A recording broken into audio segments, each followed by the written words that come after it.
अस्सलामुअलैकुम दोस्तों। जी दोस्तों, आज मैं आपके साथ जिस टॉपिक को शेयर करने जा रहा हूँ वो है मोजज़े। इंसानों के बनाए गए ऐसे कारनामे जो कि एक मोजज़ा ही लगते हैं, क्योंकि नुसरत फ़तेह अली ख़ान ने अपनी एक कव्वाली में कहा था, कोई तो है जो निज़ाम हस्ती चला रहा है, जो दिखाई भी ना दे जो नज़र भी आ रहा है, कोई तो है जो निज़ाम हस्ती चला रहा है।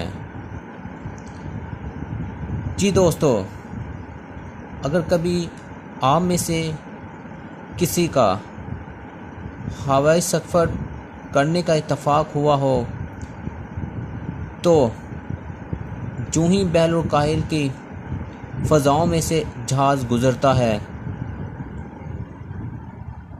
तो 2 मिनट के लिए सोचिए, यकपस्ता हवाएं त्यारे के परों से टकराती होंगी, सुरख बत्तियां ऑन हो जाती होंगी, मुसाफिर सिगरेट बुझाना शुरू कर देते होंगे, फ़ज़ाई मेज़बान गिलास, बोतलें और गत्ते की प्लेटें समेटता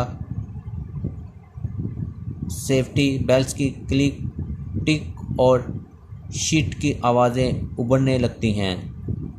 अचानक इस करवट लेते माहौल में एक सुरीली, मुहद्दम और रूह तक असर करने वाली इनकराई आवाज़ गूंजती है। ख़वातीन व हज़रात, हम चंद लम्हों में ओसाका पहुंचने वाले हैं। अगर आप अपनी नज़रें क्लॉक के डायल पर मरकूज़ कर लें तो ठीक 10 सेकंड बाद आप अपनी खिड़की से दुनिया का हैरत अंगेज़ एयरपोर्ट देखने के काबिल हो जाएंगे। जी दोस्तों, ये बिल्कुल सच है। पानी पर बना दुनिया का पहला एयरपोर्ट। ख़वातीन व हज़रात, वक्त की आवाज़ सुनें। निकराई आवाज़ खामोश हो जाती है, जिसके साथ स्पीकर से घड़ी की सुइयों तक की टिक टिक नशर होने लगती है। ठीक 5 सेकंड बाद सारे मुसाफिर अपनी नाक खिड़कियों के शीशों से जोड़ लेते हैं और फिर आंखों में हैरत नमी बन कर तैरने लगती है। चेहरे खौफ और इस्तेजाब से पीले पड़ जाते हैं और होंठों पर सिसकियाँ चिपक जाती हैं। गहरे नीले और ठंडे समंदर में घिरा ओसाका जापान का ऐसा शहर है जिसे जब बैनुल-अक़वामी हवाई अड्डे की ज़रूरत पड़ी तो शहर में तवील रनवे, लाखों मुसाफिरों के लिए सैकड़ों एकड़ पर फैला lounge, restaurants, booking office, shopping centres और टैक्सी स्टैंड्स के एक चप्पा ज़मीन नहीं थी। लेकिन जब से आँखों और पस्ता नाक वाले जर्द रूह जापानी सर झुकाकर बैठे तो उन्होंने सोचा, ज़मीन भी नहीं और एयरपोर्ट बनाना भी ज़रूरी है, क्या किया जाए। नक्शे सामने फैला दिए गए, महत्तब हद से और कार्बन पेंसिलें निकाल ली गई, थर्मस में गर्म पानी काफ़ी भर ली गई और फिर गुफ्तगू शुरू हुई। दोस्तों, दलील के जवाब में दलील और सवाल के मुकाबले में सवाल उठने लगे। ऐसे ही 1 घंटा गुजरा, दूसरा घंटा गुजरा, तीसरा गुजरा, यहाँ तक कि शाम हो गई, लेकिन कार्बन पेंसिलें चलती रही, कॉफ़ी के कप खाली होते रहे, गुफ्तगू का सिलसिला जारी रहा। जब बात किसी नतीजे पर पहुँचती नज़र न आई तो अचानक चीफ इंजीनियर ने हाथ उठाए और सबको मुखातब करके बोले, बास तय हो गया, हम शहर से 5 किलोमीटर दूर ऐन समंदर में हवाई अड्डा तमीर करेंगे। सुनने वालों के चेहरे धुआं हो गए। एक नौजवान इंजीनियर ने कपाते लहजे में पूछा, लेकिन सर ये कैसे मुमकिन है। चीफ इंजीनियर मुस्कुराया, कॉफ़ी का एक घूंट भरा और बोला, जब इतनी लंबी चौड़ी दुनिया पानी पर कायम रह सकती है तो चंद मील लंबा रनवे क्यों नहीं ठहर सकता। Any objection. सब इंजीनियर जापानी रवायात के मुताबिक रुकू में झुके और यक आवाज़ होकर बोले, नो नो सर नो।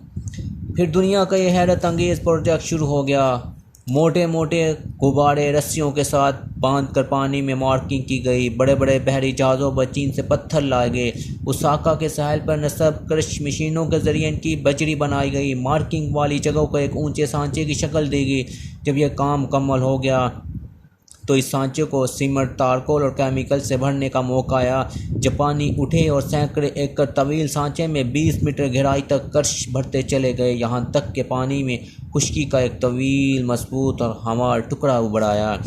एक रोज़ जब ओसाका शहर के समान बोस इमारतें पानी में ठहरे खुश्की के टुकड़े को हैरत से देख रही थी, तो पस्त कामत चीफ इंजीनियर जो इस पर चहलकदमी कर रहा था मुड़ा और फिर करीब खड़े जूनियर को मुखातब करके बोला,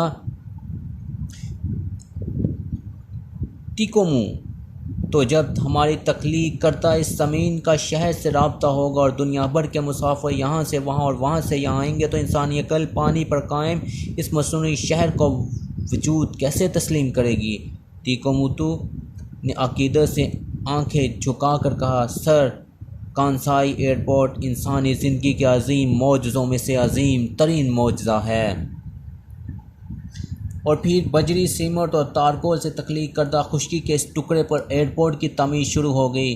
लाउंज बनाए गए, बरामदे बनाए गए, रेस्टोरेंट और बुकिंग ऑफिस बनाए गए, कारगो के गोदाम और टैक्सी स्टैंड बनाए गए, आग बुझाने वाले सेंटर्स और समुद्री तूफान से बचाव